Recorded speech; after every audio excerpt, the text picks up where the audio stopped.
Hi, I'm Cash Mendenhall from SLC West, and this is my freedom speech. Movements, James Baldwin, author and activist, once said, are deeply cyclical. Actions to change society for the better are followed by reactions to preserve an unjust status quo and ad infinitum. America has, so far, fallen victim to those reactions. It is now our task in this nation not only to own up to those past grievances, but to break that cycle, to improve in permanence, to begin again. Baldwin wrote largely of race in America, late of which we've experienced a revelation in public life.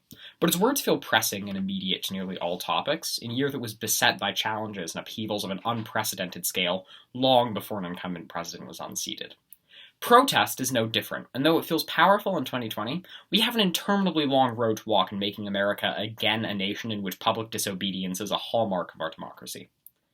Trumpism on a massive scale led to a dramatic and destructive reduction of American tolerance for civic activism. And with social opinion shifted rapidly towards change, the time is opportune for rethinking of America's place in the world of civil disobedience. So I humbly bring forth this offering to the discourse surrounding the crossroads of our being on domestic protest. Not a radical rethinking of our methods, nor a restructuring of our aims, but utilitarian and down-to-earth guidance for restoring the grassroots modicum of a nation too long hampered by its own injustices. I'll talk about the three key points of our reconstruction: our relationship with our past, and the key points of American protest history. The vitality of developing new methods in dealing with and talking about protest, and reconsideration of our roadmap for domestic protest and civil unrest more broadly. We've been granted a chance for domestic change unprecedented since 1992, a chance to begin again. We waste it at our peril. American history has throughout been tempered by protest movements, so much so that one might, as Alexis de Tocqueville indeed did, call it, quote, America's national trait. The American Revolution was started, symbolically at least, in Boston, at what was then nothing more than a protest that got out of hand when a small child threw a snowball at a British soldier and eventually led to the murder of 5 innocent patriots. That Boston Massacre is the defining point of America's independence from the Old World, and a breaking point for the American genesis as a national psyche. It's a crossroads, and it is a protest. And that, historically, hasn't changed. Abolition was led by protesters, typically Christian-minded and from the North, but all over the nation, which advocated for a freedom that was cruelly denied by the Constitution. And that advocation of a freedom eventually did lead to a civil war, but also led to the freedom of millions of unjustly imprisoned people. Suffragettes were much the same way, chaining themselves to Woodrow Wilson's White House fence. Civil rights, perhaps the most widely known example, is again a brilliant tour de force of American protest history, with sit-ins and freedom riders demonstrating peaceful disobedience in the face of virulently racist and violent white crowds. Protests against the Vietnam War, Occupy Wall Street, and the Tea Party are all more controversial, but I think they, as recent examples, display this tendency that is not dead and never will be. The tendency for the American people to want to make themselves heard in what they've been told is the most democratic nation on earth. That's an admirable instinct, and it's one we need to foster nationally. We must recognize America's strong culture of civic disobedience and the necessity of protest as a cleansing and meaningful political force in our national dialect about political change and policy. Second, we must rethink our relationship with new methods, or the vitality of developing new methods of dealing with and talking about protest. That involves averting law enforcement from brutalizing protesters.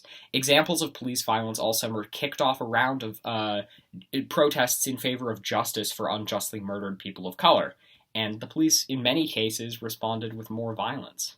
That involves higher government investment in things like situation de-escalation and protest training that keeps the police from feeling that it's their job, and in many cases survival instinct, to attack innocent protesters. We need to, both on a local and corporate level, but also on a national and federal one, spread more information about your rights when it comes to protesting. Many people this summer in particular were confused about what was or wasn't legal, what they could or couldn't do when they attended a peaceful protest. The answer is that most of it is legal, and although it's a nuanced issue, we need to spread more information so people feel more legitimized and viable in sharing their voice. And we need to encourage citizens to lend their say in the democratic process, not only through voting, but through making their voices heard in other ways, like protest.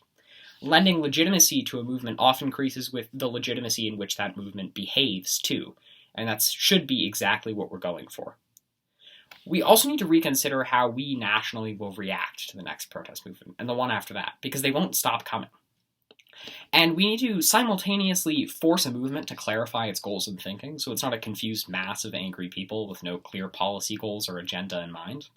But we also can't lock them out of the strictures of power, because that encourages that level of anger and unfocused diatribe that is dangerous in the first place.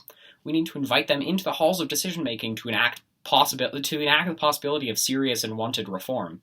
The reforms that lead to protest movements are, by necessity of numbers, supported by most Americans, even if not by both political parties.